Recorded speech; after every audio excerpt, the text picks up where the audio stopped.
जैसा कि आपने पिछले व्लॉग में देखा था कि हमारी पूरी गैंग हल्दी घाटी में महाराणा प्रताप जी से बातचीत करने के बाद निकल पड़ती है सूरज कुंड की तरफ। रास्ते में पहाड़ों का इतना खूबसूरत व्यू मिला कि हमने सोचा इतना सुंदर नजारा देखकर अगर नहीं रुके तो फिर ब्रेक किस काम का। थोड़ी देर वहीं मस्ती की, फोटो वोटो खींचे और फिर पहाड़ों के बीच से होते हुए पहुंच गए सूरज कुंड। अब यहाँ से शुरू होना था हमारा लगभग 5 किलोमीटर का जंगल ट्रैक। शुरुआत में तो सबका जोश ऐसा था जैसे भाई आज तो पूरा जंगल नाप देंगे। नाचते गाते उछलते कूदते आगे बढ़ते, लेकिन अभी 1 किलोमीटर भी पूरा नहीं हुआ था कि शरीर ने अंदर से बोला, भाई इतना भी सीरियस मत हो।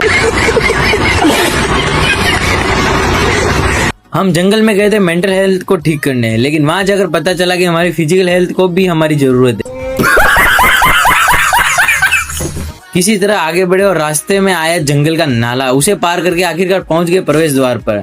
हमने सोचा बस भाई अब तो मंदिर आ ही गया है, लेकिन वहां पहुंचकर पता चलता है कि अभी नीचे उतरना है। खैर आखिरकार मंदिर पहुंच गए। वहां की खूबसूरती और शांति देखकर सच में सारी थकान कुछ देर के लिए भूल गए। थोड़ी देर वहीं बैठे, फिर दर्शन किए दाता के और आशीर्वाद के रूप में मिली रुद्राक्ष की माला। अब शुरू हुई हमारी वापस 5 किलोमीटर की यात्रा, लेकिन इस बार एक नई मुसीबत थी। किसी के फोन में चार्ज नहीं था। मेरे फोन में सिर्फ 10% बचा था। उसी से मैंने जल्दी जल्दी कुछ शॉट्स लिए और फिर हम निकल पड़े जंगल से बाहर। रास्ते में थोड़ा डांस भी किया क्योंकि भाई थकान अपनी जगह और कंटेंट अपनी जगह। आखिरकार हल्के अंधेरे में जंगल से बाहर निकल गए। इसके बाद हम पहुंचे जीतू बन्ना के होटल पर, लेकिन फोन में बिल्कुल भी चार्ज नहीं बचा था, इसलिए वहां की कोई क्लिप शूट नहीं कर पाए। फिर वहां से हम दूसरे होटल में पहुंचे, वहां अपना रूम लिया और कमरे पर पहुंचते सबसे पहले फोन को चार्जिंग पर लगाया, क्योंकि उस समय हमारे लिए खाना पीना बाद में था, सबसे पहले फोन की सांसें लाना जरूरी था। फिर कमरे पर आराम किया और खूब मस्ती की।